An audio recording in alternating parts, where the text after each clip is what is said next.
What's going on, Vol Nation? This is Frank Rock.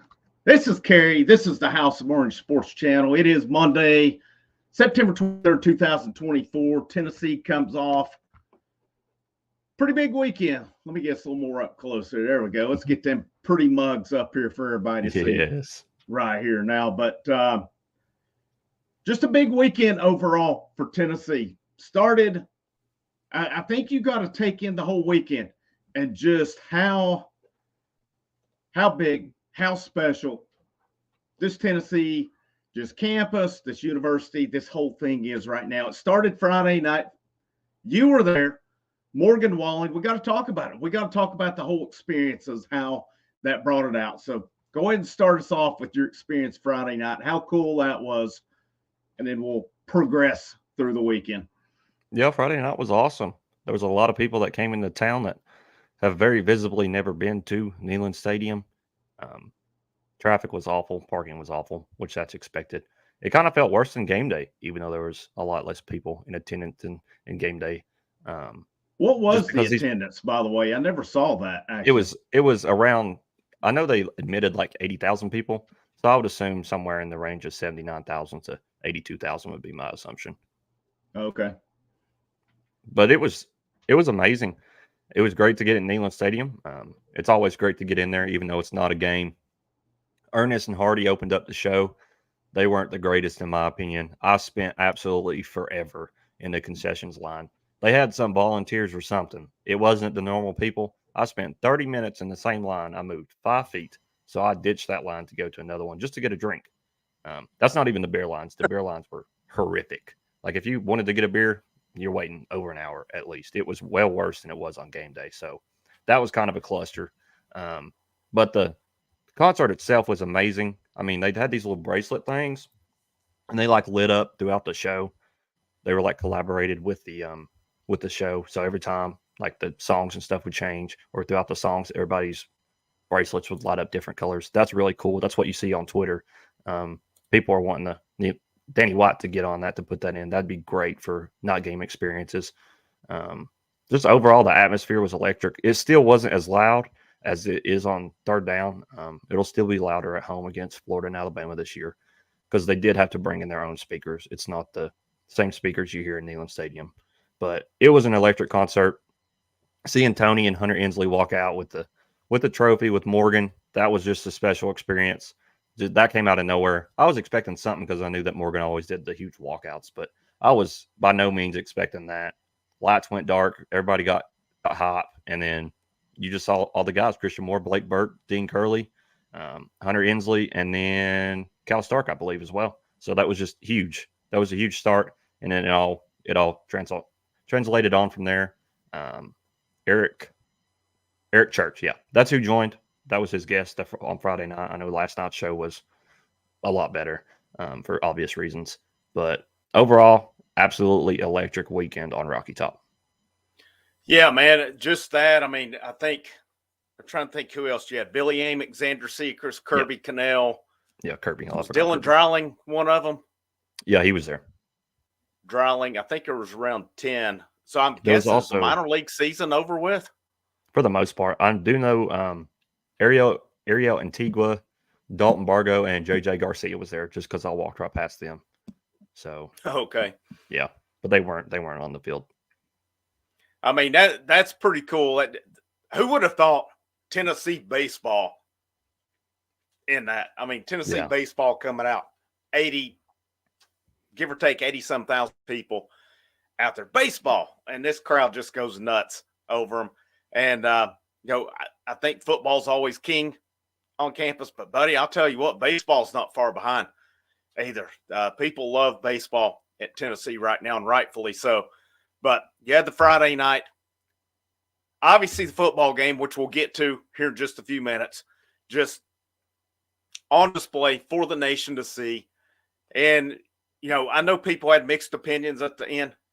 We're going to focus on the bottom line with that, though. And then, of course, last night, Morgan Wallen again comes out with, got Peyton Manning to suit back up. You got Brew, you got Nico, you got Josh Heupel all coming out. This year, university was on display for the whole country to see. this weekend. And you can't – I'm not saying Tennessee's the best football team in the nation or anything like that. You can't tell me there's another university that has as much going on right now as the University of Tennessee does. And that's not even including Tennessee basketball, who I'm very high on this year as well. So let's hit a few. Got 45 in the chat here now. I hope you guys will stick around 8 o'clock. I'm going to take a minute or two of time just to say thanks to you. But I hope you guys will be around then. Got 46 in here now. Wes McLaughlin, congrats on 2K. I appreciate that, my man. Appreciate that very much. Herb says, coaches use it in recruiting. You have to. You have got to use this weekend in recruiting. I don't think there's any doubt about it. And then Tim Bradley, what's up, Tim? Tennessee basketball is about to surprise some people this season too, I believe. Yeah, I do too. I'm high on these guys this year. I really am. But talked about how it is with Tennessee right now, just what's going on, all that stuff. Before we go, I'd be remiss if I'd say, make sure you hit the thumbs up. I'll give you the whole spiel, the sharing out. I've had numerous people say, hey, man, I share us out to my buddies here or there. I cannot stress how grateful I am to you doing that. If you have not already, hit that subscribe button if you like the content. You'll get notifications when we go live like tonight as well. And there is the super chat option as well. We appreciate any super chats to the channel. They do go back into the channel to help support the channel as well. So any super chats along the way, they are greatly appreciated. Also, there is quite a bit of time and effort goes into this for sure. But Tennessee, Oklahoma, 25-15. You and I were texting Saturday night a little bit. I was texting some other buddies. Kind of my opinion went from one to another overnight on it. You were pretty consistent with yours on it. So go ahead and give me your take on it. And then I'll bring mine in, how I shifted with it as well. I'll never complain about a road victory, no matter who we're playing. The defense completely shut them down. That's the best defensive performance I've ever seen in my life out of a Tennessee Volunteer defense. It was absurd to see Tennessee be as dominant as they were. I know you're gonna sit there and you're going to complain about the offense in the first half because they didn't really do the job that we expected them to do. But you also got to take into the fact we're missing our left tackle. Dane Davis by no means stepped up to the call, and you had John Campbell get hurt either in the second quarter or in the third quarter, and that was a huge impact. So just to get through that game, realize that the defense is going to win the game. It was totally different for a Josh Heupel football team. It's something we've never seen before. You can compare it to Texas A&M last year, but then again, that was at home, and we don't win that game unless it two back-to-back punts on a punt at the 1 yard line and a punt returned by D. Williams. That's the only reason why we won that game. We won the game on Saturday night just because our defense played so stinking good. Yeah, and it's now I was Saturday night. I was not real happy with the offense, but he was not. I was not happy at all with it on Saturday night. But then I had a night's sleep on it. Slept a few hours on it anyway. And I think my big problem with it Saturday night was I felt the middle of the field was open and we were not using it. I mean, we hit Brew for the big gain, ended up getting a field goal, and then they hit Dante Thornton. And, man, that was a laser from Nico. That was on the money. That was a big-time throw. Hits Dante Thornton for the touchdown. And I can't hardly remember him using the middle of the field after that. And there were times I felt down at the end zone, it showed the pass plays develop, and nobody's going over the middle. I just kind of did not understand that at all. But now I'll look back on it, and I had a night to sleep on it. I had another buddy of mine's like, dude, what are you complaining about? The field was garbage. The field was absolutely horrific. I mean, somebody had said it in the comments yesterday in one of the videos. I mean, Oklahoma's field got one of their own guys' knee blown out or whatever. That was gruesome. That was brutal, by the way. I hope that guy gets better soon. The field was awful. Like I said, Dane Davis, I said it earlier in the week. I'm not confident in him against these good teams. God bless the guy. I know he gives it all for Tennessee. And I don't mind him inside. I really don't. Don't mind him at guard. Or if Cooper Mays had to go out, I think I would possibly trust him at center. He's not fast enough to play tackle against these good teams. And again, I really try not to say anything bad about the guy because I know he gives it all. His all. He's a great Tennessee ball, but losing Hurd, losing John Campbell, they're big losses. We talked about Larry Johnson. Larry Johnson was pretty admirable coming in, and I know they'll probably, if that situation comes up again, go to Dane Davis again, but I think I'd go Larry Johnson first. Yeah. But I'd really like to see some of these younger tackles that they've recruited step up as well, maybe get some PT and work their way in, because I think the most talent is in your redshirt freshman class with it. And then again, too, like you said, your defense is playing so good. They're so dominant. You know, they bailed you out on what Nico fumbled twice. Yep. One of them, the very next play, they get the ball back. They got the safety. Why put your defense in a predicament they don't need to be in? Yeah. I mean, it would make no sense. So when you think about it, yeah, do I want to see that type of offense again? No, I don't. But at the same time, what's the objective? Win the football game? Yep. Or be sexy throwing the ball around and going fast. Like I said, it was a difference from a Josh Heupel team that we've not – I mean, A&M's the closest thing we've seen to that. And, you know, you don't have a D. Williams punt return in that one. I mean, James Pierce was a stud in that game too. Mm-hmm. But, you know, do you foresee Tennessee having to win more games like that this year? The only other game that they could possibly win like that would be Georgia. But you cannot – if the offense shows up like that at Georgia, it's going to be a bloodbath. Other than that, I don't necessarily see a game other than Arkansas's defense isn't good enough. Alabama, just because they're at home. If it was on the road, maybe I'd have a different opinion. But since it's at home, I highly doubt they'll be able to slow down the offense just because Nico's comfortable, everybody's comfortable, and Josh Heupel seems to have a totally different playbook when he's at home compared to road games. How do you think that Tennessee defense will do against Alabama's offense? I mean, until I see them even lose a full quarter, I still think we'll dominate them. They've lost so many guys, especially on the offensive line. I get they still have an extremely talented roster, but by that time in the year, they're going to have to put in different guys. You can't just stick with the same 5 offensive linemen that late in the season. When you're mid-season, you're going to have to rotate some guys in and out. And I just think Tennessee's depth just takes advantage of them, and he gets some turnovers. We've seen Jalen Milroe. He kind of makes some bad decisions sometimes when he does get pressure, like he will face in the Tennessee game. So I think they'll create chaos that weekend. What do you think about Arkansas in 2 weeks? I think it'll be a good game. I don't think they're as good as Oklahoma by no means. I think their offense has to do something. That's the only way they win that game. It's not like Oklahoma where their defense could have just played lights out, which they almost did, and win the game. Arkansas, I just don't really see how they win unless Nico and the environment just gets the best of Tennessee.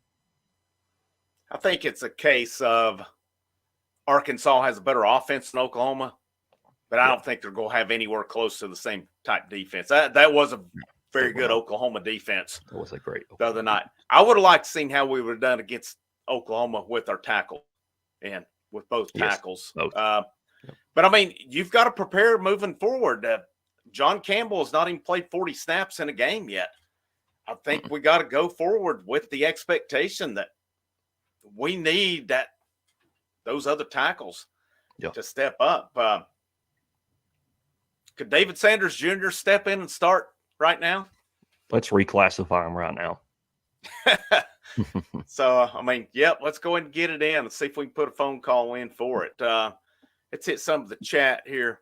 Chatsworth said it was insanely good for the defense to get the ball right back both times we lost it. It was what Joshua Josephs had one of the strips. Joshua Josephs had a big-time game. the other night. And, the hype was on him in the preseason. And we'll talk more about that defense. We're going to break down the defense, offense in particular. An Oklahoma team beat 10-2 in the Big 12, 8-4 in the SEC. That's if they're. I think their defense is good enough. I don't think their offense is, and it'd be curious to see.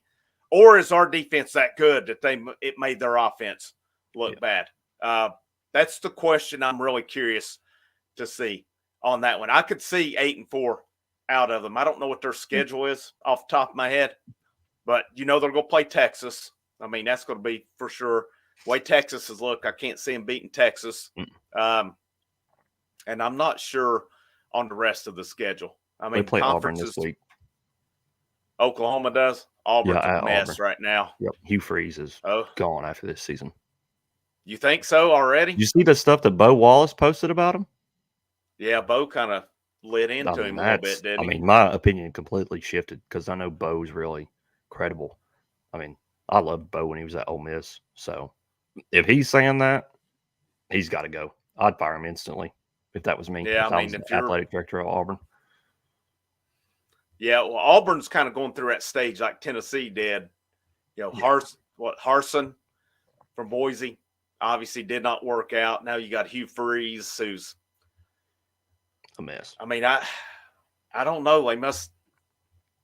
I guess Hugh doesn't have all these hookers and casinos and stuff available to him right now to get to players like he did at Ole Miss. I'm not sure on that one, but people were pretty high on Auburn this year, and they're a disaster. I hope Oklahoma puts it on them this week because it looks better on us, number one. Because you look back last week at NC State getting throttled by Clemson, and this NC State team, they look pretty bad. I don't know. I'm going to choose the route of that one as Tennessee broke them.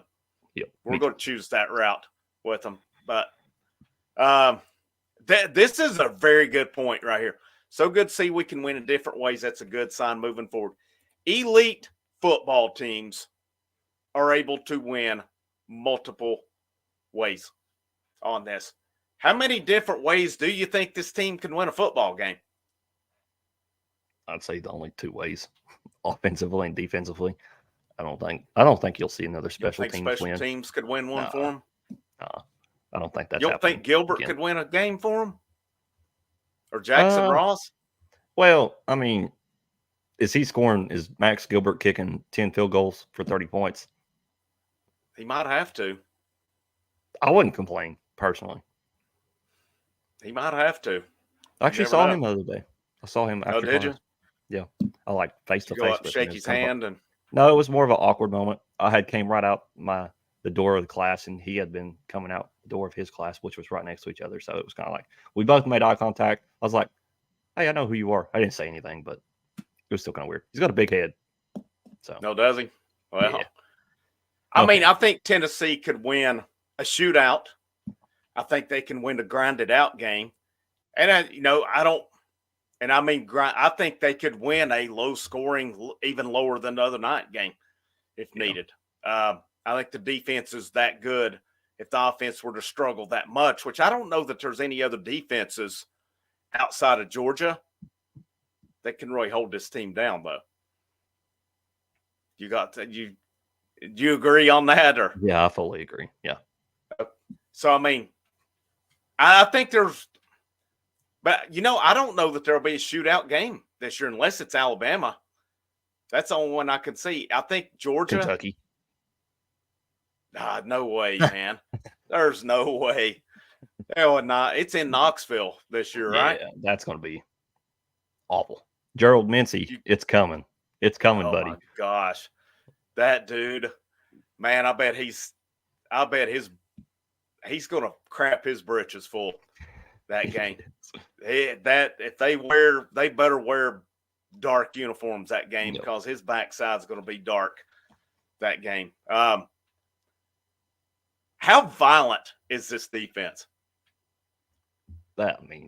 It's got to be from the Eric Berry days, the defense that I never saw in my lifetime. It's got to be that nasty. They're flying around and they're taking dudes' heads off. And that's something I've never seen. The only person I've ever seen in a Tennessee uniform truly take guys' heads off is Jeremy Banks. I think Brian Randolph did it as well at safety, but I of course remember him, but I don't remember every game as much as I do the Jeremy Banks era. So this is the first time in my lifetime that I've seen a Tennessee defense just run around and just lay guys out. In the last, probably in your lifetime, I'm trying to think. Of course, you had Eric Berry. Jansen Jackson could, before he got kicked off the team, he could lay some guys out. He was came in the Kiffin year in the first year of Dooley, and then he got kicked off the team. Trying to think who else. You mentioned Brian Randolph. Brian Randolph could play. He could put a lick onto you for sure. You just look at the guys flying around, though.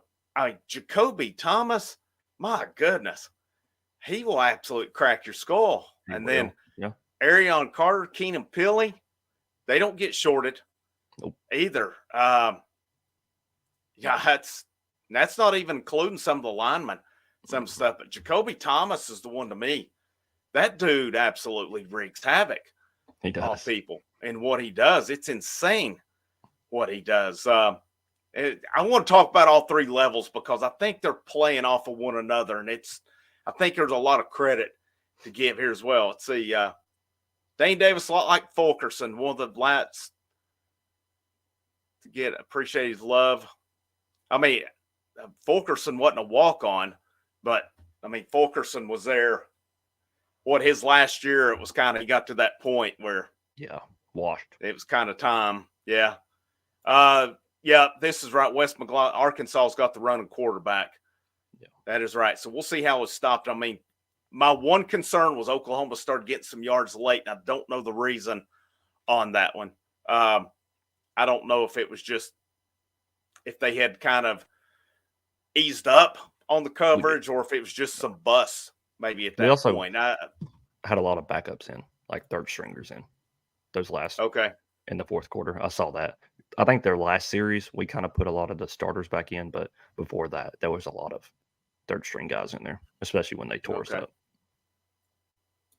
Let's see, outside of Georgia, that's the best offensive line we see. I don't know if that meant offensive or defensive line on that one.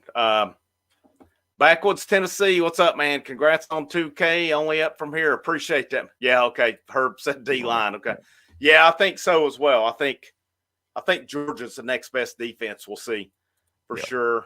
Definitely need to get the younger offensive tackles a lot of reps. I think so. They need, because I don't think you can trust Campbell, and if whatever's going on with Hurd, I mean, hopefully he's good, but there's definitely rumors flying this week. Whether any of it's true or not, I'm thinking it's just injury. Maybe the injury was just worse than they thought. Wes McLaughlin for $10. Appreciate that, Wes. Appreciate your generosity. We broke Jackson Arnold's spirit. I think he's done at Oklahoma. It bears watching. I think it definitely bears watching. He was awful the other night, and Tennessee had a lot to do with it. That backup was much better. I don't know. Yeah, I know Oklahoma fans are thinking, well, if that backup would have played the whole time, we would have had him. And I'm not so sure all of them are saying. That's what every single one of them are saying. They're saying if Hawkins would have started that game, we would have beat them by 3 touchdowns. Yeah, I'm sure they would have. I'm sure they in Tennessee, if they would have not taken their foot off the gas, might have beat them by 3 or 4 touchdowns. If Hurd would have played, they might have beat them by 3 or 4 touchdowns. So, that was a Tennessee team that honestly, offensive wise, definitely, they didn't play their best game. Nowhere even close. And the field. I think the SEC's got to do something on these fields. I know they're not down there, but if these fields, these SEC schools cannot put a serviceable field in, make them put turf in. Yeah. I mean, that's inexcusable. I mean, we run into it 2 years ago at South Carolina where the field was awful. I mean, it cost us Hendon Hooker because of that crappy ass field that they had. And, fortunately, Tennessee got out of it, I think, pretty good other than that. Unfortunately, Oklahoma didn't. I don't want to see any players get hurt. Did you notice why Did you notice why that Oklahoma's field was just completely awful? The Tulane game, if you go back and watch the highlights of that, you'll see a extremely dried out field. Very patchy field. And especially where they do the thing where they paint the end zones and paint the sidelines for the start of conference play, you can see a major difference in the field. Just like it's so much greener against Tennessee than it was against Tulane. So they watered the crap out of it in a week. And that's why a lot of guys were slipping, is because it was so mushy, because they had overwatered it and they had actually absolutely murdered the grass. Sorry, English is hard sometimes. I think I'd seen too, it was a little bit high for a football field, some of them said too. So yeah. So that's inexcusable, man. That's inexcusable. I mean, if they can't, where's the water in that prior to the game? I mean, are we trying to Tennessee proof the field, or, is this the thing now? I mean, Oklahoma had the flop, which was obvious, and I love that Herb Street called it out on the air. That something's got to be figured out about that flopping stuff. It should have been figured out after the Ole Miss game back in 2021, but it's still not. There's got to be some kind of a penalty. If you go down, you're not coming back for at least that possession. I don't know. They've got to figure that out, because it's, if that's the only way if that's the only way I could figure out how to shut a team down, I'd go to the house. I'd just say I'm not worthy. I'll just go to the damn house. And it was DJ Terry. That is the ironic thing about it. Oh, he should know all about that, considering he played there for a bit. He played in the 2022 season. Yep. Let's see. Yeah, we have several dudes that will lay the lumber. And plus, up to this point, we haven't been the bonehead penalties. We've had some. We have not. We had a lot of penalties. I thought the Arion Carter one the other night, I thought it was a fumble. What'd you think? Which Where he one? got called for in the fourth quarter. He got called for. Oh, that was just that was awful. That was awful on so many levels. I mean, like, what are you doing at that point as an official to call that? I mean, I get that you can't hit the guy in the head, but you also got to think of the fact he was trying to hit the ball. He hit the ball, he went straight up in the air, and you called it an incomplete pass along with the penalty. You didn't even get half of it right. I would have been okay if you would have called it an incomplete pass and not called the flag, but calling both of them was ridiculous. And if nightmare happens and they get the 2-point conversion, they get an onside kick, they pull it Florida, pull it close, take a Hail Mary, score, and they get a 2-point conversion and tie it up, that play is a huge factor. It doesn't come down to that more than likely. I mean, that's 2 miracles, if not 3 miracles in a row. So that's probably not going to happen. But that could have been a huge factor if that would have had occurred 2 or 3 minutes earlier in the fourth quarter. Yeah, that's right. It was, like I said, fortunately, I mean, the onside kick, and we could run the clock out on that. But that's awful. It's just awful. It's inexcusable. I mean, it's like the field. It's inexcusable for SEC play. Now, this is an interesting, when Thomas is in, have you noticed who's out when he's in? Because he's a safety. I mean, is he playing? I don't know if they're going 3 safeties or what. But he's more of a free safety. He's typically up closer to the line. And then they got like Turrentine back more. Because if you go back and watch, you'll just see Thomas. He's a little bit further up than the other safety, so he'd be the free safety. He's more roaming around, more freedom. So is Brooks out when Thomas is in then? Yeah, I would assume so. I think you're starting to see Thomas, like I said, preseason Thomas kind of being the second guy behind Brooks, but as the season goes on, he kind of takes over his spot more. Brooks is still going to play a lot. Don't get me wrong. I still love the fact that he's earned that spot, but Thomas is taking guys' heads off, so yeah, he should be in there. Yeah. I mean, the good thing for me with the safeties, we're not hearing their names a lot unless it's for a good reason. So that's a good thing, because normally you either hear a safety's name for a tackle, an interception, or getting burned. So we've not been hearing that part of it yet, which I think is a big deal. And yeah, this is the second game in a row where Thomas is absolutely decleated someone. He got the personal foul against Kent State, the targeting, but man, that Oklahoma running back, he was a little wobbly. Yeah. He was a little wobbly when he got up. Let's see what we got here. Y'all don't think that horse and wagon they bring out every time would tear the field up during the game? Seems like the horseshoes would make holes in. That's a pretty good. It's a pretty good observation, especially considering how wet it was. Because Yeah, you saw yeah, saw the picture after the injury, that guy put a huge dent into the field. So of course, a horse is going to put another one of those dents somewhere in the field. Yeah, I can't imagine why they would really do that when the field's in that bad a shape. Well, yeah, both these guys will. Yeah, both these guys will absolutely knock the crap out of you, Thomas and Pilly for sure. Jermod McCoy, man, what a pickup he has been. What a pickup. I mean, what I seen you posted about, what was it, four balls thrown at him? Yeah, there was 4 deflection, one pick. At him. Yep. I mean,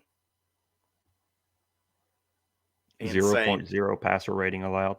That's crazy. Yeah. I mean, insane. And he slammed the guy on the field. Call. Yeah.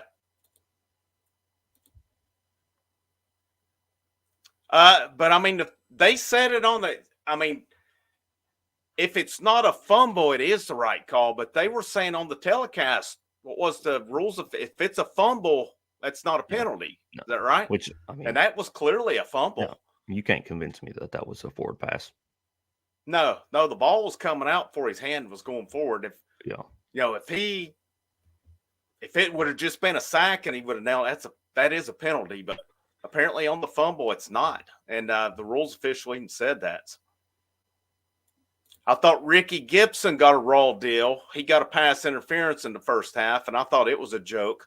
That wasn't a pass interference on him. There was a little bit of contact, but there's always going to be. I never saw him at any point. Maybe I'm wrong. I never see him reach out and grab on to the guy, or I didn't see his hand around him or anything like that. Did. I mean, I see why they called it, just considering he did make a little bit on the overside of contact, and it was the judge that was behind him. So from what he saw, it kind of looked like pass interference from his view. I, of course, don't agree with it, but I understand the call just because he made contact with him. Mm-hmm. Let's see. Yeah, that's the one I'm talking about, the one with Arion Carter. I'm not talking about the one with the lateral or whatever. The Arion Carter one, from what they said, if that's a fumble, it shouldn't have been a penalty. So obviously they didn't call that. So I don't know. I don't know the whole thing with it. I mean, I'm just going by what they said with it. But you also missed the other one. It was a fumble. You missed the holding call. If it's a penalty, regardless, fine. But if it's a case of on a fumble, it's not a penalty, then that shouldn't have been called, because that was definitely a fumble. Yeah. I thought the refs were garbage. I mean, there was people. I mean, the pass, the lateral, I don't know so much if it went. The ball was short of the line of scrimmage was the whole thing. I mean, they showed that clearly. It did not make it back to the line of scrimmage. No. So, I mean, it is what it is, I reckon. So, he released it on the 38, and it landed on the 38.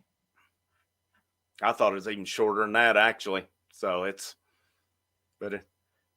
now, I'll be honest on that. I don't know. I thought a penalty. I thought the same thing.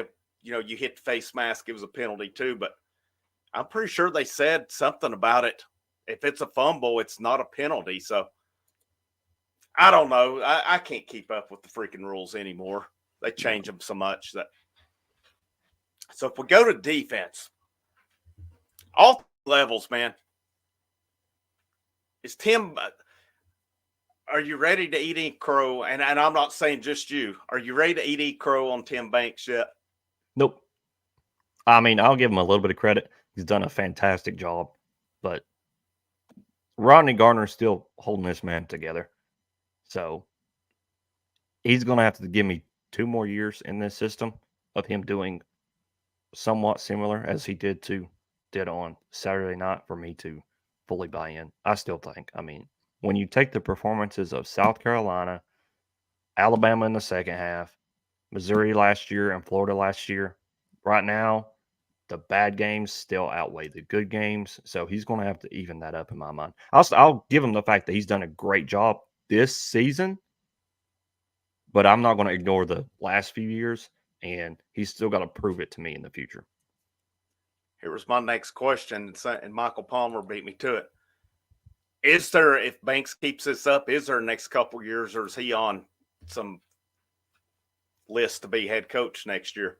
If he takes a head coach job, it's not going to be at a big time school. It'll be kind of like Alex Golish, where it's more of a step down in a program wise, just because you don't see defensive coordinators jumping up to be head coaches like you did. And if you did, it turns out like the Jeremy Pruitt situation where they're just an awful head coach.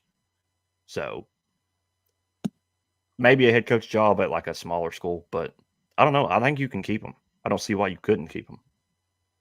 Kind of your exceptions to that, I think, is Will Muschamp, which we know how that one worked out, and now Venables. I mean, because Venables was DC at Clemson for a long time. Yeah, I'm like you. I think if Banks, I think he's got to be on some lists, and it wouldn't surprise me. I mean, what? I don't know, man. People are building Golish up right now, but who's South Florida beating though? I mean, yeah. I think you got to see him win some games before you start pumping. I mean, I think Golish is turning them around, but I don't know, man. I know it's easier to say he's gotten beat by Alabama and Miami, two probably your best at least top 10 teams in the country. Yeah. Yeah, that possibly so. I think the jury's still out on Golish right now. I mean, just because his second year as a head coach. Mm-hmm. But I mean, I definitely think he's doing good things at South Florida for sure. Would it not be interesting if, say, Golish gets a Power 4 job and then South Florida comes calling Tennessee again, they hire Tim Banks down there? That would be crazy. That'd be really crazy. It's not going to happen, but that'd be pretty cool to see at least. Yeah, I mean, that's the type of job I expect Banks to get a run at. I don't know where Tennessee goes in terms of defensive coordinator if that happens. I mean, do they promote from within or do they go outside? Because you got to think if you go out and hire a coordinator, he's going to want some of his own guys. And who are you going to get rid of right now? I mean, nobody. The defensive backs are doing their job. Yep. You got to give Willie Martinez some credit there. I mean, William Inge, I love that hire. Promote? I mean, I don't think Garner wants to be a defensive coordinator, or he would have been. I don't know about Inge. I mean, Willie Martinez has been a defensive coordinator before, so I don't know. I don't know, man. I don't know how you go with that one. I think it's a tricky. Who you going with? I'd go with Inge. I just think that unless I'm mistaken, he was the defense coordinator for Washington last season. He can get the job done. He's done such a great job with the linebackers this season. He's recruited well in the time he's been here. So I don't see why he couldn't be defensive coordinator. I think he has the coaching mentality to be a defensive coordinator at the SEC level. So I don't see why you wouldn't give him a shot personally. I'd rather have him than anyone else in the market. Yeah. I think that's a pretty good choice. I love that hire. I love what he's brought in. Yeah, I think people would lose their minds if Martinez. And I'm a Martinez supporter. I've always I know this was crap or get off the pot for him this year. I can't see you go from people wanting you gone to promoting him to defensive coordinator. Yeah. I'm like you. I think Inge is on what makes sense. And then you go out and hire another guy who's like a Banks, like an Inge, like a Garner, like a Martinez, a veteran guy who can coach, who can recruit a little bit. I know I'm a little higher on Martinez than others, but I think we're seeing strides with these defensive backs. You got to give him the credit for, and it also helps that you've got the most dominant defensive line in football right now. I mean, just look at how much better each unit is for that. It's pretty wild to look at. Is there anybody on this line? I got some pretty good questions here. Anybody who has surprised you in a good way that you really were not expecting much out of? You'd say on the defensive line? Or just the defense in general? I'm sorry. Just the defense in general. If I don't necessarily, I can't stick with a guy in the secondary just because they've switched out so much. Linebacker room, you've got what you've expected. Maybe T-Lander could have done a little bit more, but he's still got a lot of playing time in front of him. I'd stick with the D line. I think there's a lot of guys along that line that's done a lot better than expected. Joshua Joseph, we had high expectations for him. He's already surpassed those, and he's going to keep on surpassing those. Just like Michael Palmer just said in the chat, Jason Jenkins. I mean, you saw he had a good spring ball camp. He's just gotten better each week, and he may have just made 2 plays against Oklahoma, but those were game-changing plays. And then you can also throw in Jackson Moy. Both those guys have been tremendous helps and tremendous step-ups on the defensive line. So, in my opinion, if I had to choose a guy on the defense, though, Moy. I'd say Moy. Yeah. Just because he's done it over the 4 games so far this season. He has. Jenkins. I was big on Tyree West coming in. Tyree West has been good. And I think I'm kind of curious at the end of this season if he keeps it up, if Tyree West's not going to have a decision to make on whether to go pro or not. There's going to lose a lot of guys off this line this year for sure. I think Jermod McCoy, man, and I think we both picked, or you might have picked him. I think you might have took him first.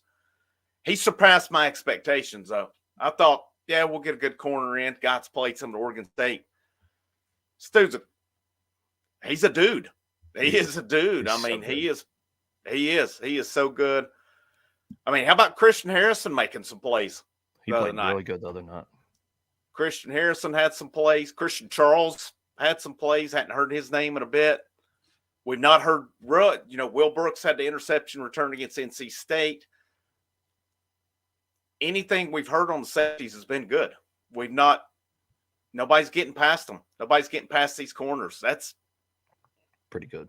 I know it says a lot about the line. They're not giving them time. But, Arion Carter, you can see him each week. Each week, he keeps getting it. And we're seeing why they were high on Keenan Pili. Because he didn't play, he played 7 snaps last year. Played very little against Chattanooga and Kent State. But, yeah, he's the real deal in there. Joseph's, he's already surpassing. If I had to single out one guy, though, probably going Tyree West. I think he's arguably been maybe the best of the best on that defensive line.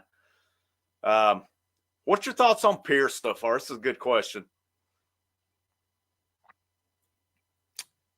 Just like Backwoods said, he's been inches away from some huge plays. I don't know. Like, I told you that there was some fall camp stuff that happened with him and Rodney Garner, just altercations wise.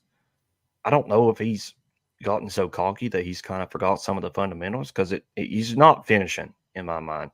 He's just running right past the quarterback. He's getting past he's beating the offensive tackle, and he's getting so close to the quarterback, and he's still losing the reps. And you saw him on Saturday night against Oklahoma.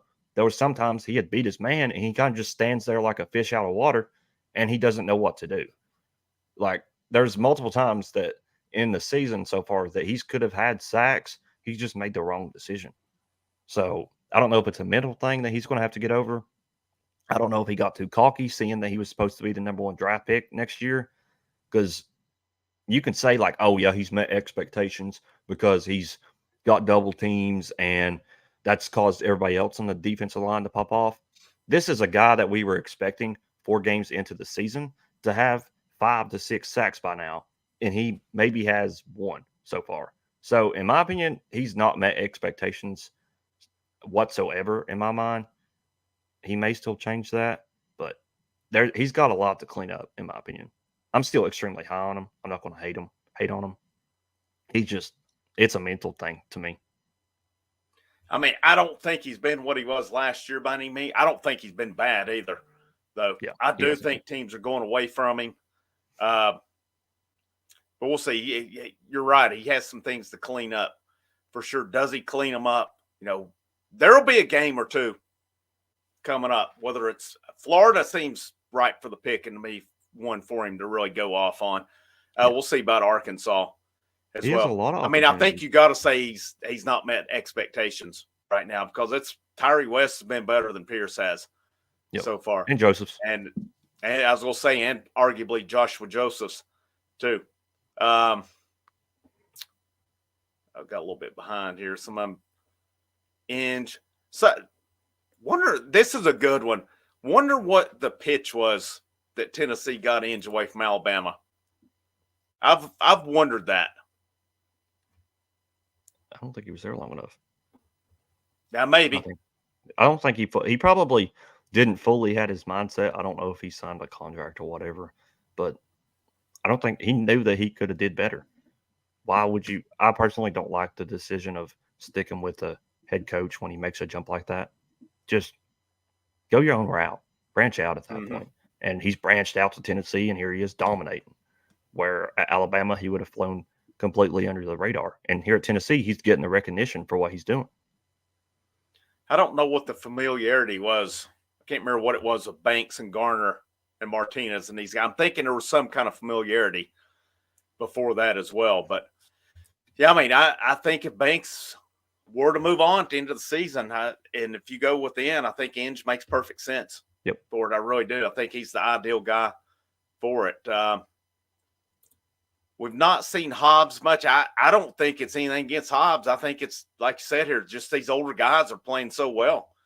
I mean, Moy, Bryson Eason, Omari Thomas, Norman Lott, just to name a few. I mean, I could go on and on about these guys in there. Jenkins, Dominic Bailey. I know they all play the same position. Elijah Simmons. Hell, how do I not mention him, dude? He started out like a wild man the other night. I just think Hobbs was, I think it's just, be patient. Be patient if you're him, and your time's coming because you're losing a bunch of guys after this season. So Hobbs, the opportunity is going to be there for him for sure. I definitely think Brooks. He has. Yeah, this was funny, man. At that NC State game, there were people, we were right behind the NC State section. And it was all good fun. Nobody was a jerk, but they were talking a little bit and stuff. When that Will Brooks pick happened, that whole section got quiet. You did not hear a word out of them the rest of the game. Yes, we did. We talked about that right out of the gate, actually, tonight. That was hilarious. Garner definitely deserves a raise. I don't think you can pay him enough. You can't. Let's see. There's Tony said same running too far past the quarterbacks. Yeah, this is a good one. The quarterbacks are on their back before Pierce gets there. Pierce does have a half a sack. That's right.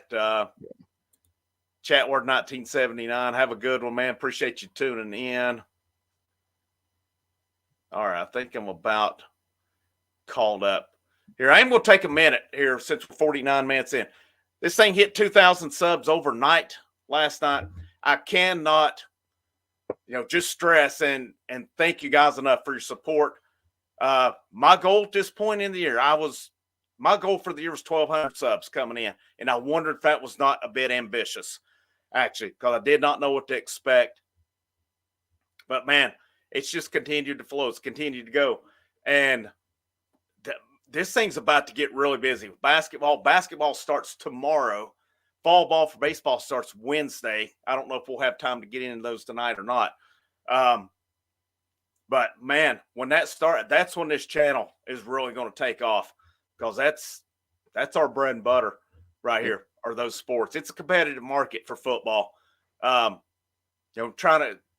to stay above water a little bit with football. So just because somebody's done it and they've done it longer than I have as well. But I cannot stress enough to you guys how grateful, how thankful I am to you that you've supported the channel. Your feedback's been phenomenal on here. I mean, it's been predominantly positive feedback throughout this whole 9 months on here. And, what little bit it was, I've had some good constructive feedback as well. There's stuff you ignore on here. Let's just face it. There's stuff you ignore. But it was, a goal of mine for a while. Start my own thing. I finally got around to doing it.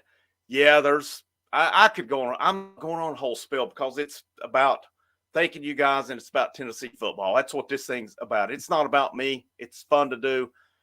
Love getting on here talking football. Appreciate Kerry reached out. I guess I reached out to you during baseball, didn't I? Yeah, right at the end of baseball season, you reached out to me.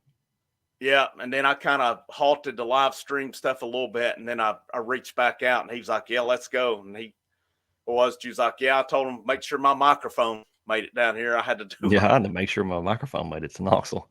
I wasn't buying a new one. But definitely appreciate you coming on here as well. It's added to it for sure. Being able to talk football, somebody being able to talk football with all fans, it's fun. Appreciate all you guys in the chat. You helped drive that as well. But just wanted to say that real quick. So Tennessee's offense now. Let's get back to the main event here. Want to talk Tennessee's offense. Are you concerned about it any? No. I think you should hit the Michael Palmer's and Reese Winters comments. Those are two good ones. Oh, shout out Frank. Oh, the last one. I stay behind on comments. I get in the league here. Michael Palmer, way to go and go to the chat. Hey man, thank you. Thanks for tuning in. Reese Winters has been here for a while, man. Thanks, Frank. Enjoyed the baseball coverage. Most have watched baseball in a while. I like this one. Okay. Yeah. I mean, I don't have any issues with those. There's only, I'm not even going, I'm keeping it about this one tonight. So I'm willing to work with anybody but one. I will put it that way. So I'm not going any further into it. And I know the feelings are mutual. So let's get back to Vols talk here. Thank you guys, though. Thank you for the nice comments and the support here. JL says, how about the Vols? Absolutely. So talk about the offense. Zach asked, are you concerned about it? You said no. Why not? I'm not concerned about the offense, just simply because you're 4 games into the season. You're missing your starting left tackle. Your right tackle got a cleat to the knee. So, I mean, it's totally different. When you lose your left and right tackle and you don't have those two guys, the whole game plan shifts. You're just going to try to do as little as you can. And that's what you saw Tennessee do in the second half, especially. I'm not worried about it. I mean, you have to give credit where credit's due. Oklahoma's defense is really good. That's a defense that will win them some games. So I don't think you can necessarily just complain about Tennessee's offense right now until you see a total dud in the coming weeks, maybe at Arkansas, possibly against Florida or against Alabama. I don't think you can until you see a healthy offensive line. You can't necessarily worry about it. The tackle position right now is pretty thin. You just still got to have some guys step up. I think I would have traded losing Lance Hurd for an interior guy like Carrick or Spraggins just because you have way more depth there. So I think the tackles are just that big of a concern that they're a total game changer. They change everything about the offense, whether you want to admit it or not. You saw Nico look totally different in the pocket when he didn't have those two guys in, and that just leads to a totally different Tennessee offense. I want to pull the roster up here just a minute, just because I can't remember all the guys off the top of my head, but I think the tackle thing's the concerning part. It's like, I know they had Darnell Wright, and I know they've had guys here and there, but Campbell, I think they knew they brought Hurd in, of course, to start immediately. He was the day one starter when he come in. I'm sure they felt pretty good here, but I think you had to be prepared in the event that Campbell went out. And again, God bless Davis, but we've seen him against SEC competition at tackle. It's not an effort thing. It's just sometimes you're not fast enough to play tackle. It's just, especially against a defense like Oklahoma. And, let me pull the roster up. I wanted to look. All right. Offensive line. So if I go down the line, you're looking at Freshman Satterwhite, he's a center. You got Hurd. Bison Lang a center. Masai Reddick, here's one. He's listed offensive line 350. I got to think he's an inside guy, but it's a dude that he's nowhere even in sight. Jeremiah Hurd is a true freshman who I think was defense. Of course, you got Cooper Mays. Aiden Bussell is a redshirt freshman, 6'5", 300. I think he's a tackle. Same with Trevor Duncan. But where are we here? There's Dane Davis. Bennett Warren was a guy pretty high on coming in, but he's a true freshman. We've heard nothing of him. There's Carrick. I mean, Max Anderson, I think, is more inside. Jesse Perry's a freshman. I mean, here's another one. Brian Grant, redshirt sophomore. I mean, nowhere in sight. There's Jackson Lampley. I mean, Larry Johnson is getting a little bit of run. Gage Ginther, Sham. I mean, Sham's hurt, but he's playing guard anyway. I don't think the tackle development's been there. I can't sit there and say the tackle development has been there for them. You're getting hurt. You know, Campbell cannot play a whole game. Nothing's behind them. You know, you've got guys who were redshirt sophomores, which is their third year in the program, and they're nowhere in sight. You know, it just is what it is. And I'll maintain it. David Sanders Jr., from the moment he steps on campus, he is a starter. If he steps on it tonight, he is a starter in 2 weeks against Arkansas. There's just no doubt about it to me. Yeah, I think this is valid. I'm concerned going into year 4. We don't have quality backup tackles.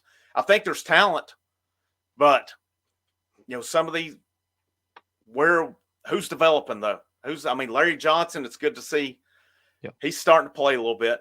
But other than that, I mean, where were you at? I like Ellerby. I do like Ellerby. I think he can develop talent, but I don't know. Our young guys are not developing, and maybe offensive linemen just don't develop at that quick of a pace either. Maybe I'm expecting a little much out of them. But I think a little bit of that. I think the development's got to get a little better. I really do. That's you know, Michael says it here, the depth's worrisome. You know, but we knew it. They're top heavy. You know, some of your main guys go down. It's gonna be rough. We saw the bowl game. I mean, this you can't have Davis out against Bama or Georgia. No. At tackle. Maybe on the interior you can. But I mean, I maintain this. Sanders is day one. I really think so. I thought Douglas Utu was day one, but Douglas Utu is apparently about to flip to Oregon, is what they're predicting right now. So I really thought he would have his chance to be day one starter as well. Hopefully Tennessee can flip that one back. I mean, you never know with recruiting, but right now I was reading an article by Steve Wiltfong today. He says that they are expected that Utu will flip, so Tennessee will be back in the market probably for an offensive lineman here. That's in rough. fact, Campbell can't play a whole game. Got to hit the portal. You have to bring in two guys, in my opinion. Jesse Perry, I have heard him talk about him being pretty high on him, but I don't know how far along he is. I would have thought it may have been Warren, but that kind of surprises me a little bit. There are rumors about Hurd. I'm hoping it's just injury. Maybe, that's just worse than we thought it was. I will say this for Ellerby. There's been questions about his recruiting. He's stepped up. I thought he had a pretty good class last year. I thought it's pretty good this year so far. You know, we'll see how it finishes, though. I think I had seen they've said they expect Hurd back for Arkansas. Yeah. I would definitely be getting some other tackles, some reps, trying to get them ready. Have to. I mean, I don't think there's any doubt about that one. Talking about the offense, you know, what's your thoughts on Nico right now? About what you've expected coming in? Better, or maybe not as good as you expected? I'd say much better. I mean, he didn't make – I can't remember a single pass against Oklahoma where I was truly worried about it. He had the 2 fumbles, of course, but that's not his fault by any means. That's something he can learn, just to get rid of the ball a little bit earlier and just to protect the ball a little bit more. At the end of the day, I'm not going to criticize a quarterback for fumbling the ball when he gets sacked in the pocket like that. He didn't make bad throws. and that's all you can ask for him. And he also made a lot of amazing throws, and that's the first road start for him in the SEC play, and he played lights out. I mean, that's a night game on ABC. You can't ask for anything more than what he gave you on Saturday night.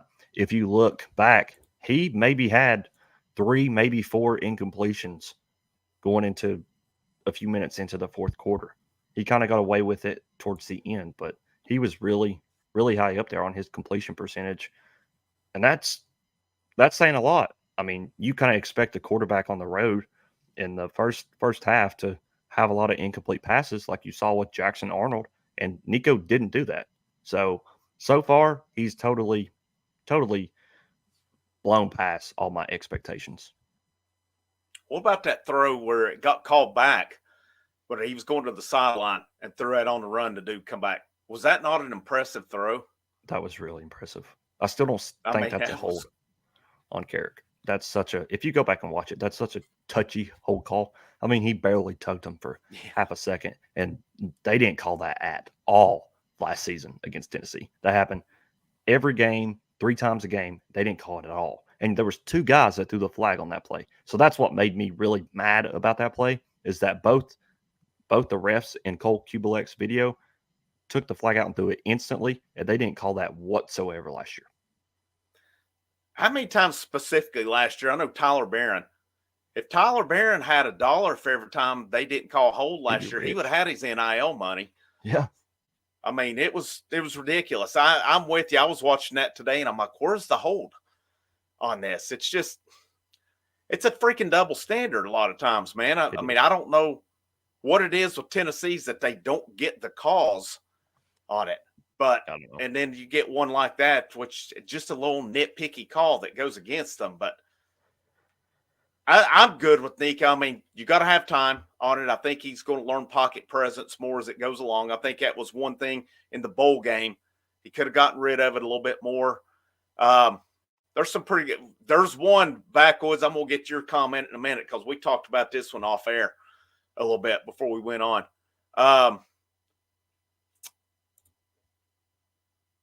I don't know, man.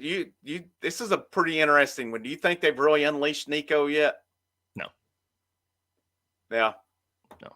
I'm kind of thinking not to. Now, I do think the other night there was a couple times I thought on the first drive, the 3rd and 2, where he handed it to Sampson. I thought if he kept that, he's got some running room. Because that guy, I really felt like that dude who was coming from the edge had gotten a little far, and I don't know, unless he could have dove and tripped him up. Otherwise, I think Nico was going for a while on that one. And I think he'll get better. My thing I'm excited about, we're seeing these throws he's making. There's not a throw the guy cannot make. I don't know that he's seeing every throw yet, but just think how good this dude's going to be as we go along. I mean, he got his first road start out of the way. You're going to have another one, probably going to be pretty hostile in Arkansas, but now he's prepared for it. Now he's prepared. I thought he handled it pretty well the other night. I mean, how cool him. He goes straight to Heupel, gives him the ball after the game, and then in the locker room, we didn't even talk about that, how cool that was. Yeah. That, they did it for him the other night. There's so many special things going on with this team. Now, do they maintain the rest of the way? I mean, I think they're a playoff team at this point. We said it before the season. I just can't see. They may lose a game or two still. I'm not going to say they won't, but I'll tell you this. If that offense keeps getting better and that defense keeps doing what it's doing, if that offense gets better, I don't see how anybody's going to beat them. I still got to see them beat Georgia. I still got to see that to believe it. But other than that, I'm just not saying. I think Alabama's going to be an interesting game. I think Alabama's pretty good. That'll be interesting to see. It may be the best offense Tennessee sees. But that'll be the best defense that Alabama sees too. Here's a point I wanted to get to, and I've got some thoughts on this one. What's going on with Squirrel White? I don't know. This ain't Maybe the squirrel. It's the kid. I don't know. No idea. It's not there. At what point do you have to demote him and put in a Chaz Nimrod? that has rightfully earned those reps, or even put in a Mike Matthews or a Braylon Staley. Because Squirrel, I mean, he's not catching the ball. He's kind of doing what you saw last year with Ramel Keaton. They're not as bad That's drop-wise. Exactly what I was thinking of. Yep. He's had some very, very, very, very catchable balls that he's not coming down with. And you saw him make miraculous catches last year, especially the one against Alabama. It just doesn't make sense. And then, like Papa J just said, return man, he's out here diving for punts over his head. There's something. He's kind of like Pierce this year. There's something wrong mentally, and it's got to be fixed. Yeah, it's I mean, I kind of thought I didn't think he was getting enough credit. Keaton's exactly who I thought of today when I was thinking about it. How he had, 2 years ago, some of the catches he made. I mean, that Florida catch was unreal. It was. That he made, and just big catches throughout. And then last year, I mean, you never knew. You never knew when he was going to catch it and when he wouldn't. And I mean, Squirrel's catching freaking bullets last year, and now he's getting good throws. And I mean, I know some of them have been behind him, but you got a guy of his caliber's got to make that play. I don't care if it hits you, even if it's behind you, it hits your hands.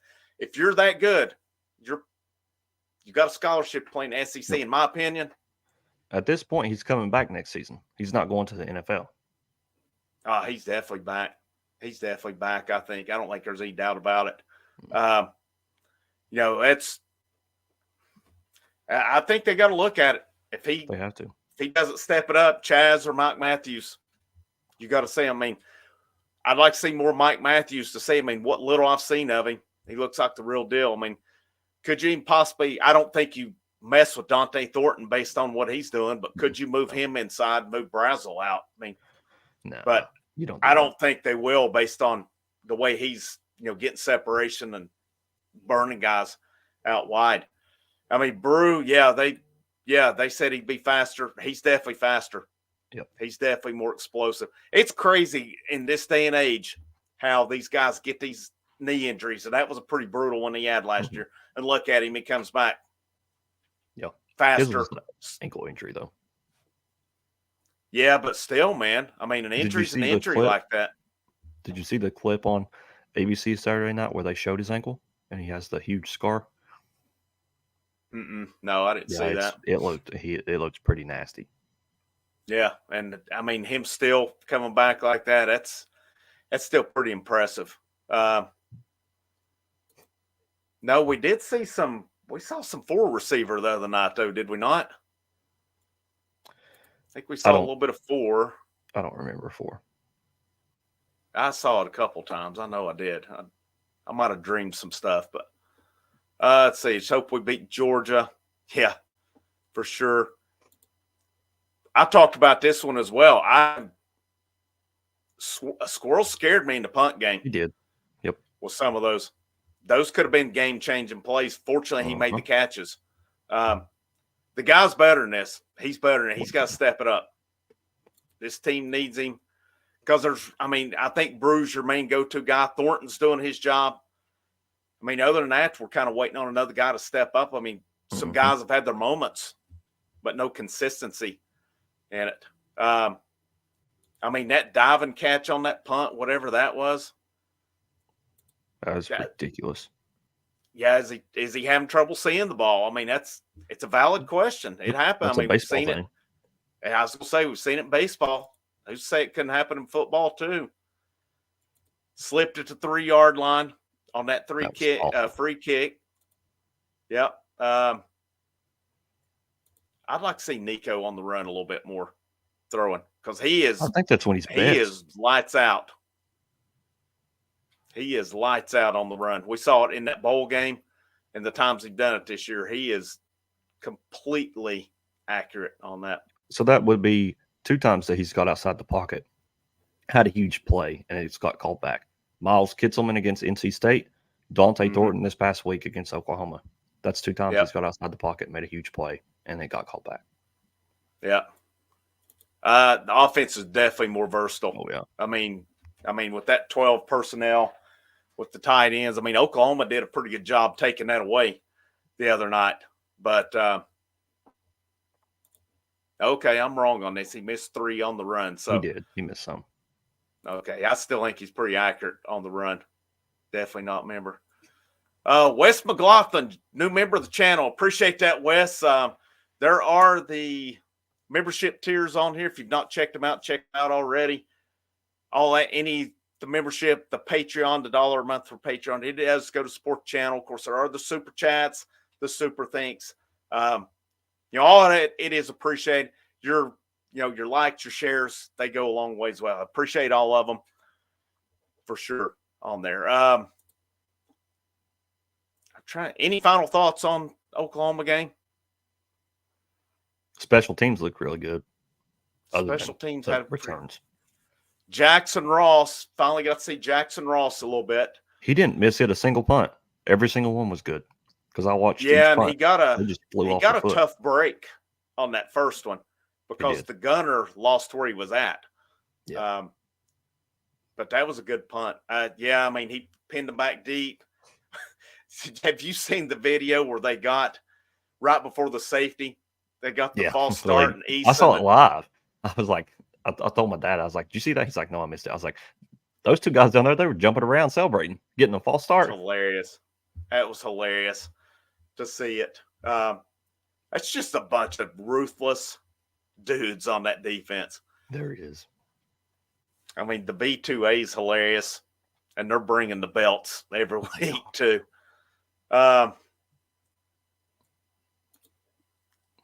Yeah, Davis a little bit more out at wide receiver for sure. He's definitely got the ability to step out and do that. He's a prototypical type guy to do that. UT. Yeah, I mean, really from what do you think, the last quarter and a half on? UT really kind of took it easy on him, I would say, from an offensive standpoint. Yeah, probably after the first series in the third quarter. After that, they just stood around. That's all they did. Yeah, I mean, they hit some plays here and there, but then it was predominantly run. I mean, Sampson got going a little bit. I thought Bishop did a pretty good job the other night. I thought he looked good. Selden got in there too. Yeah, their running game's the real deal. It's a heck of a football team, man. It's going to take a big effort to beat these guys. And I think the week off comes good to get your tackles healthy. Mm-hmm. You should be, when you come back for Arkansas in 2 weeks, you should be a very healthy football team. Yep. You get a lot of guys back. Yep. You go to that game. Hopefully you play on a real field in that game.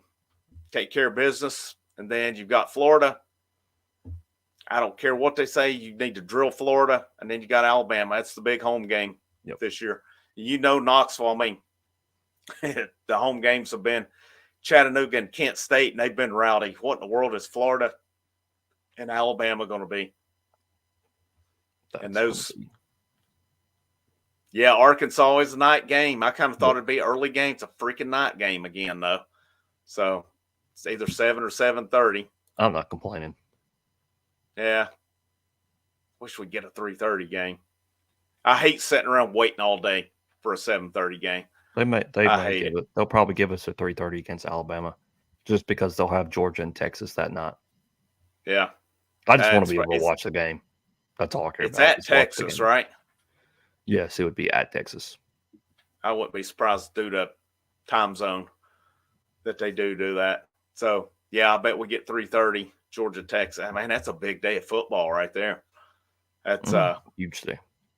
Golly. Who do you think wins between Georgia and Bama this weekend? I think I was thinking about this last night. Like, if you ask this question, if you're a Tennessee fan and you had to pick a team, I think that you have to go with Bama to win the game, just simply because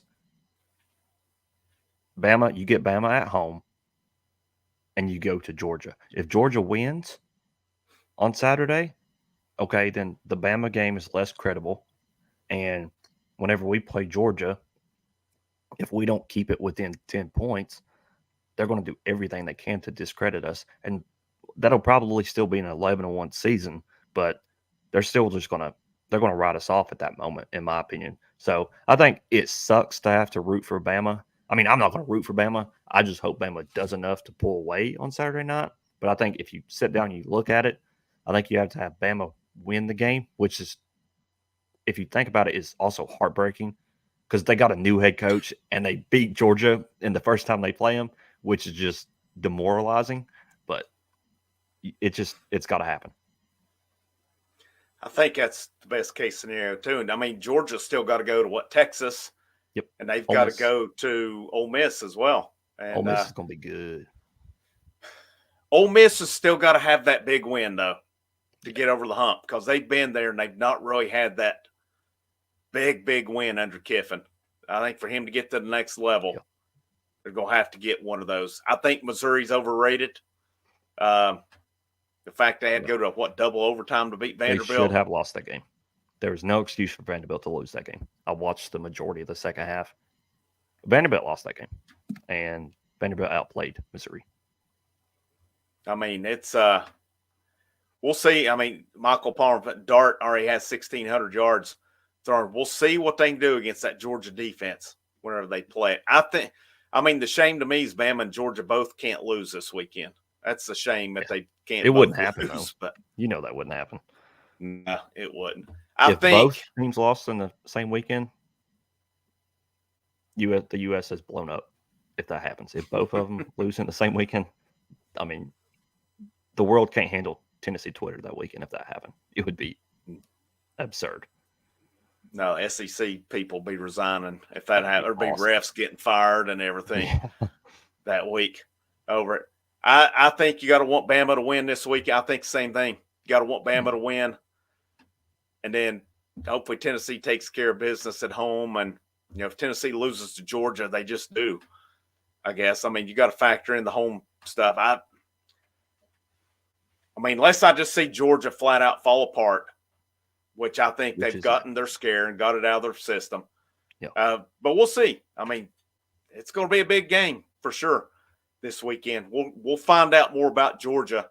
I mean, like the Clemson game. Clemson looked pretty good this weekend. So is it a case of NC State's not that good? Clemson's that good? Georgia's that good? What's this? I didn't expect that out of Clemson this past weekend. And I don't know. I mean, it's going to be a heck of a game. It's going to be a heck of a game for sure on it. Tennessee gets to sit and watch.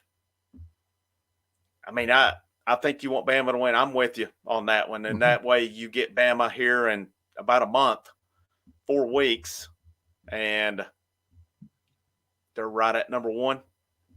You get to knock them off that way. I think that's pretty good. I don't know if they would rank. I think they'd stick Texas at the number 1 spot over. Well, I'm saying they'd be close to number 1. I'm not saying they would be number 1, but I misheard you there. Depending on what happens with Texas. Texas looks pretty good. Yeah, they're right really now as well. Let's see, me at this super chat here. There's the Outlaws hype. Yeah, the Outlaws been on a little bit of a vacation right now. He's in the Wild West, just waiting for a time to come back out. It'll happen here at some point. But I was a little petty on the score, but one total embarrassment for Heupel's revenge. Guess he didn't, though.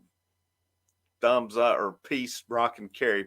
Appreciate the super chat, Bob. Appreciate your generosity for sure. Yeah, I wanted Heupel to get that revenge, but you know what? A win's a win. He got the revenge. I think he was pretty happy with it. What's that? He got the revenge. He didn't have to beat them by 20 plus to get the revenge. He got his revenge. He walked off that field pretty stinking happy. Yeah, he got his revenge. He was happy. He was good to go. It was definitely emotional for him. The locker room thing was pretty cool. That it was pretty cool. Cry. Yeah, that was very cool, and very cool to see the team, gather around him. They did it for him. Pretty awesome, right there. Let me hit some more. John Majors says 12-0. John Majors, he's throwing it down. 12-0. I like it. I like it. Let's see. This is Tennessee. I wonder if Georgia loses, say, last second or something, if Tennessee would jump them or not. No. Now, if Bama wins decisively, I don't think there's any doubt about it. NC State, they had a true freshman. But Texas plays Mississippi State. Mississippi State, I thought, would be better than they are. They're terrible. Terrible. Oh, Georgia definitely, if they win, they go back to number 1. Oh, yeah. I don't think there's any doubt about that. Oh, yeah. All right, so I think that's anything else on football. I think we've talked about all we can on at this point. I would say I do have a question for you. If you had to rank the hardest 4 games remaining on the schedule, one being the hardest, what's your 4 deep ranking? Georgia 1, Bama 2, Arkansas 3, Florida 4. Okay. I think that's how I would go. And I just put, I look at beyond that, the other 4, Kentucky, Mississippi State, Vandy, and UTEP. Unless Vandy's giving some teams trouble. Yeah, they look pretty okay. Right now, I'd put Vandy 5th on it over Kentucky. I think Tennessee annihilates Kentucky when they come to town. Yeah. Georgia, it's at Georgia, and Georgia's had our number offensively and defensively. I had somebody, I've had one on here. We were talking about it one day. That Georgia game 2 years ago was 27-13. Georgia took their foot off of the gas because it was pouring the rain that day. If it had not been raining, Georgia would have annihilated Tennessee that day. They were doing what they wanted to do offensively. Hooker was getting killed. There's nothing. Tennessee was not in that game. Tennessee was not in that game at all. I've seen some interesting opinions on that one, and no, Tennessee wanted to win that game. Georgia's got their number. Georgia's had Heupel's number until Tennessee can get over that Georgia hump. They're not gonna reach that next year. It's kind of like Fulmer and getting over the Spurrier hump. I really feel like Georgia is Heupel's. It's not the rivalry that Tennessee Florida was, but there's always that team you get over the hump to beat. Mac Brown, it was Oklahoma. Bobby Bowden, it was Miami. It's been those games over the years to do it. I say Georgia 1, Bama 2, because I think Bama's good. Yep. They're good. They're still a solid football team.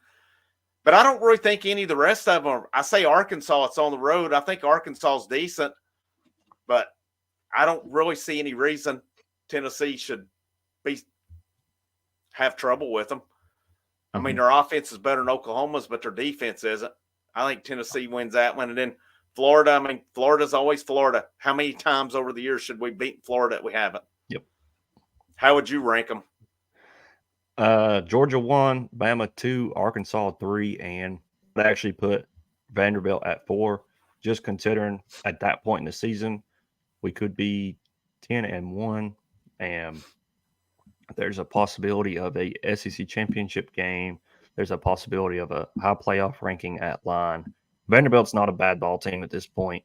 I think just because that's a road game, I get that we're going to have more fans there than them. I just think there's a possibility of a slip up because I honestly think that we will absolutely murder Florida at home this year. I'm much more concerned about Vanderbilt on the road than I am with Florida at home. I hope so, man. I hope. And I don't think there's any bad blood between Heupel and Napier if Napier's still the coach by any means. So I don't know if Heupel might let off at some point. But this is 1 year. I want to see them kill them, throw a massive beat down on Florida. Mm-hmm. This is 1 year I want to see it. And now I'm always happy with any win over Florida based on anything that's happened. But this is just one time. One time we've not put a beat down on them. 2003, Tennessee won by like 14. I thought it was a decisive win. But other than that, you got to go back to Schuler and that rainstorm when Fulmer was the interim coach, 31-14, and UT drilled them on that day. That's been a long time ago. I'm pretty sure you weren't even in the world yet at that point. I was still in high school, I think. So if that tells you anything. So it's been a minute or two over the years. It's been a long time. I want to see it this year. And the fact that they're going with Mertz, UT should annihilate him. I never want a guy to get hurt by any means. necessary, but I don't think he's a guy you want to play against Tennessee if you're Florida.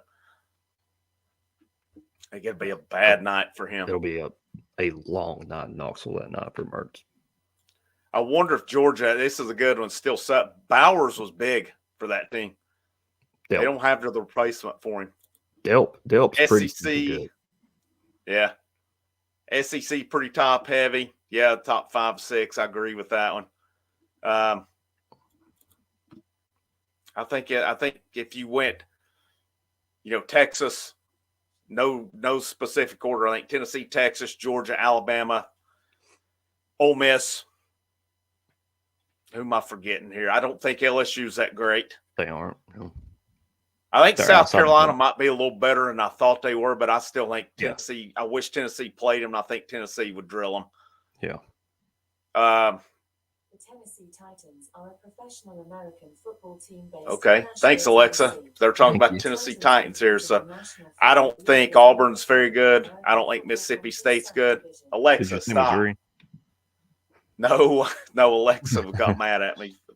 So I think Missouri overrated. They are. They're so overrated. I don't think Kentucky's very good. I think Vanderbilt is surprising. They're kind of like South Carolina. I thought after this first week with South Carolina, they were awful. But, I mean, they really got a raw deal against LSU. I don't feel sorry for them after 2 years ago. But, I think it's 5 or 6. Missouri's up there in that 5. I mean, Oklahoma, I think, is – I'd be interested to see Oklahoma and Missouri play. And maybe they do.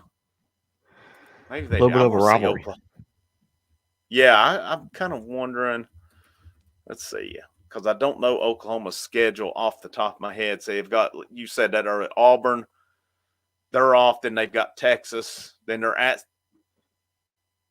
they play South Carolina, at Ole Miss, Maine. Their last game is against Missouri.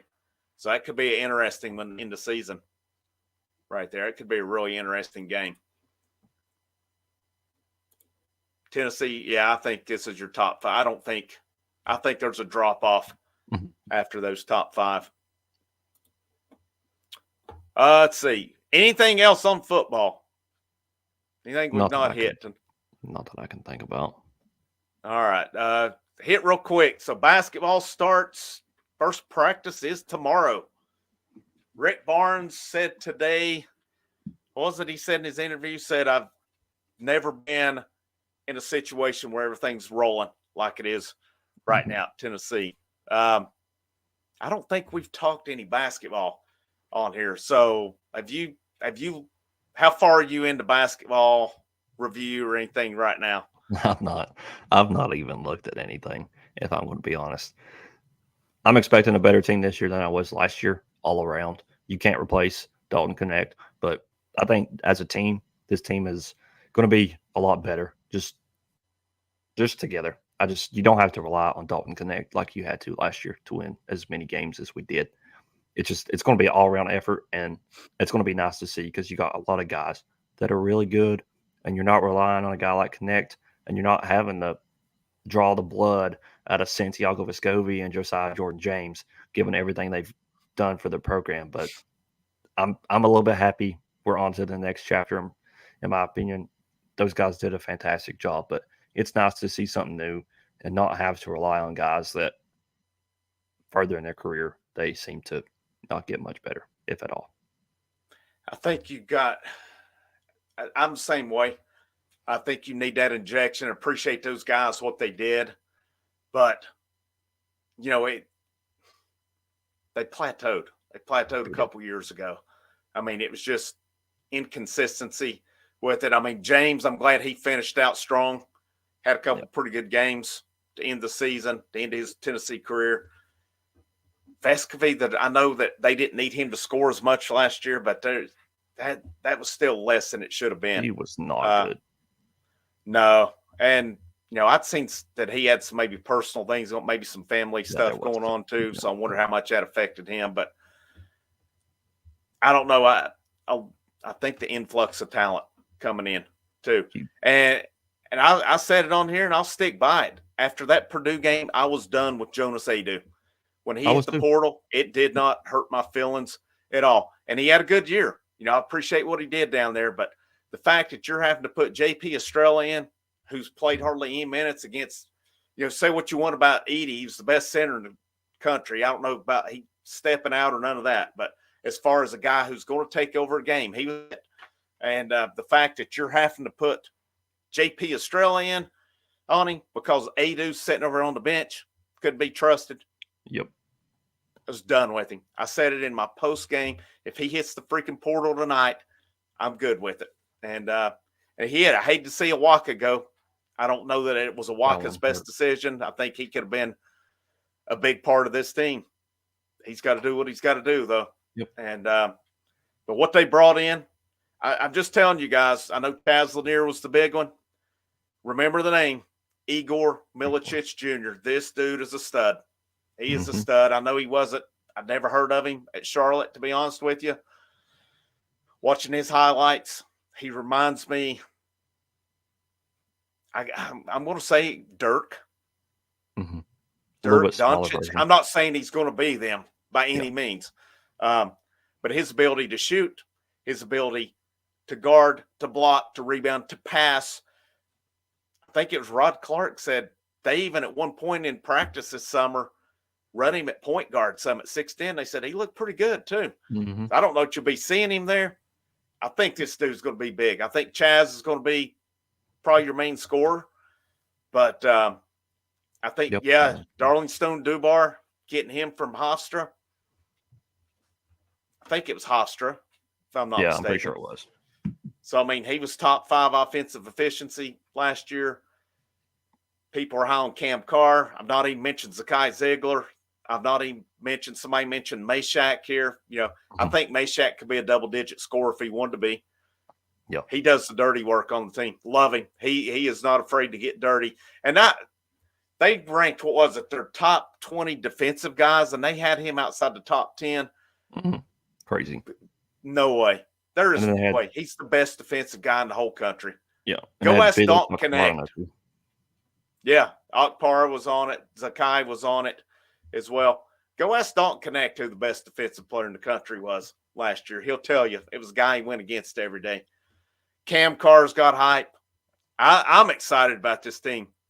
Jordan Gainey, I think Jordan Gainey will be better. Mm-hmm. Estrella's apparently got a little bit of a foot injury, but it doesn't seem to be too serious. Cade Phillips, you've seen these guys, they stuck around, put the work in. I think it's a deeper team. I think it's like you said, a better offensive team all around. You're not just going to have to rely on, say, Dalton Connect or nothing. Mm-hmm. I think even if Lanier is off, you got Milicic. Zakai can score. Dubar can score. We're going to see is the Cam Carr buzz. Is it legit or not? Does a Bishop Boswell factor in or not? I'm excited about this team. I'm excited about them. I think they've gelled. I think it's a better team. Who knows, man? We may sweep the national titles this year. Sweep them all. That would baseball, basketball, football. That'd be the best thing ever. It would be the best thing ever. And there's possibility. And in baseball, I got to wrap up. If you looked at any baseball, you're pretty much football mode right now, aren't you? I'm just football mode. Basketball, we're leaning into it. Baseball, I don't get too much into the fall ball just because it's so far away to the season. So it's more just conditioning practice. So it's nothing major in my opinion.